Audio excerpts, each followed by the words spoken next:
Question number 11 में कहा जा रहा है कि टेम्परेचर के किस वैल्यू पर सेल्सियस स्केल और केल्विन स्केल दोनों इक्वल होते हैं। तो मैं आपकी जानकारी के लिए बता दूं कि ऐसा कोई भी टेम्परेचर का कोई वैल्यू नहीं होता है कि जहां पर केल्विन और सेल्सियस दोनों इक्वल हों। ठीक है, तो यहां पर आप लिख सकते हैं 11 नंबर में नॉट पॉसिबल। ठीक है, कि ऐसा कोई भी टेम्परेचर वैल्यू नहीं है जहां पर केल्विन और सेल्सियस सेम हो। समझ गए। क्वेश्चन नंबर 12 में बोला जा रहा है कि क्या कोई ऐसा कोई टेम्परेचर का वैल्यू है जहां पर केल्विन और फ़ारेनहाइट दोनों सेम हो।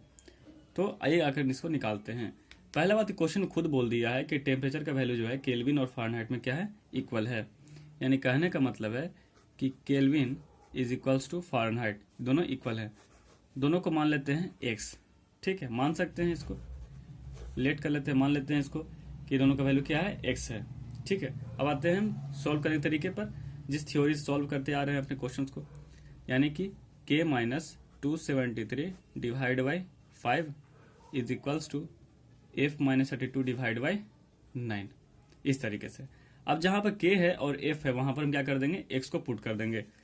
यानी कि x minus 273 divide by 5 is equals to x minus 32 divide by 9।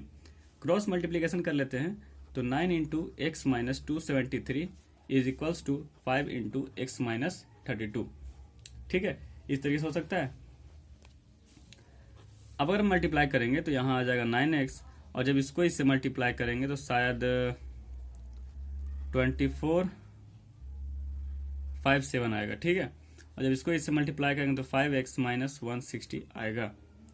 अब क्या करते हैं कि 5x को इस साइड कर लेते हैं और 2457 को उस साइड कर लेते हैं, तो हो जाएगा यहाँ पर 9x minus 5x is equals to minus 160 plus 2457। ठीक है, अब अगर हम यहाँ पर इसको घटाते हैं तो लगभग 2297 के करीब आता है। यानी कि 4x इज इक्वल्स टू 2297। इस तरीके से कुछ वैल्यू आएगा। अब अगर हम यहाँ पर अगर x का वैल्यू निकालें तो हो जाएगा 2297 डिवाइड बाई 4, और अगर हम इसको डिवाइड करते हैं तो हमारा वैल्यू आता है 574.25 डिग्री फ़ारेनहाइट। मतलब कि ऐसा कुछ आएगा। ठीक है, इतना। तो अगर हम इसको केल्विन में लिखे तो इसको लिख सकते हैं 574.25 केल्विन, और इसको फ़ारेनहाइट में लिखे तो 574.25 डिग्री फ़ारेनहाइट। ये होगा हमारा फाइनल आंसर। यानी कि इस वैल्यू पर केल्विन और फ़ारेनहाइट दोनों क्या होंगे, एक दूसरे के इक्वल होंगे। ठीक है, आइए अगले क्वेश्चन पर चलते हैं। क्वेश्चन नंबर 13 में बोला जा रहा है कि एब्सोल्यूट जीरो का वैल्यू निकालने के लिए।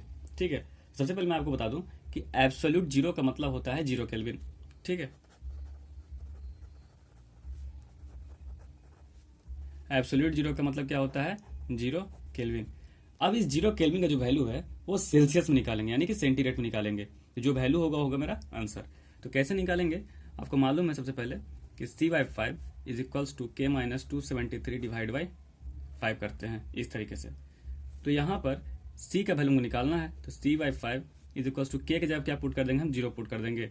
k माइनस 273 डिवाइड बाई 5 से 5 कैंसिल हो जाएगा, तो c इज इक्वल्स टू कितना आ जाएगा, minus 273 degree Celsius.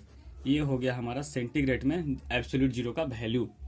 Absolute zero क्या, 0 केल्विन हो गया, ये केल्विन में होगा। अगर इसको हम सेल्सियस में लिखेंगे तो माइनस 273 डिग्री सेल्सियस होगा। ठीक है, अब आते हैं अगले क्वेश्चन पर। क्वेश्चन नंबर 14 में बोला जा रहा है कि एब्सोल्यूट जीरो का वैल्यू निकालिए आप फ़ारेनहाइट में और र्यूमर में। तो सबसे पहले निकालते हैं फ़ारेनहाइट में। तो कैसे निकलेगा, तो यहाँ लिखेंगे f minus 32 divide by 9 is equals to k minus 273 divide by 5। बहुत लोगों को ये प्रॉब्लम होता है कि ये 9 और 5 कैसे लिख रहे हैं। ठीक है, तो ये क्या होता है ना कि जो मेथड होता है, जो फॉर्मूला आता है, उसको हमने क्या किया, सिंपलेस्ट फॉर्म में करते हैं जब काट कर, तो ये वैल्यू आता है। ठीक है ना, आपको एक वीडियो में मैं बता दूंगा कि कैसे उसको निकाला जाता है। ठीक है, तो यहाँ क्या करेंगे कि फ़ारेनहाइट में निकालना है तो f माइनस 32 लिख देंगे divide by 9 is equals to k की जगह पुट कर देंगे 0 माइनस 273 डिवाइड बाई 5। ठीक है, अब क्या करेंगे यहाँ पर, तो f minus 32 divide by 9 is equals to minus 273 divide by 5। अब हम ऐसे कर सकते हैं, यहाँ पर क्रॉस मल्टीप्लीकेशन कर सकते हैं, इसको इससे इसको इससे। तो जब 5 से मल्टीप्लाई करेंगे तो f minus 32 divide by is equals to 9 into 273, और जो माइनस यहाँ पर है वो माइनस आ जाएगा आगे।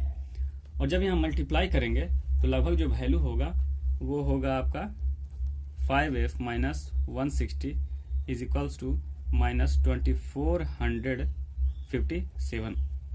ठीक है, अब इस माइनस 160 को उधर भेज देते हैं, तो 5f इज इक्वल्स टू हो जाएगा माइनस 2457 प्लस 160। तो 5f का जो वैल्यू होगा वो हो जाएगा अप्रोक्स माइनस 2297। ठीक है, इस तरीके से। तो जो f का वैल्यू होगा वो हो जाएगा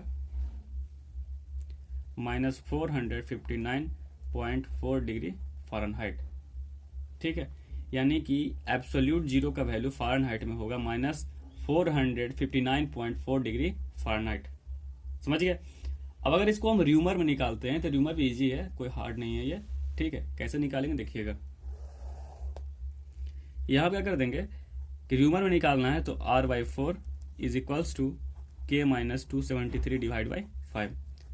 r/4 is equals to 0 minus 273 divide by 5। r/4 is equals to minus 273 divide by 5। अब क्या करेंगे कि r इज इक्वल्स टू लिख देंगे माइनस 273 इंटू 4 डिवाइड बाई 5, क्योंकि 4 इधर था डिवाइड में, उस साइड चला जाएगा तो हो जाएगा मल्टीप्लीकेशन में।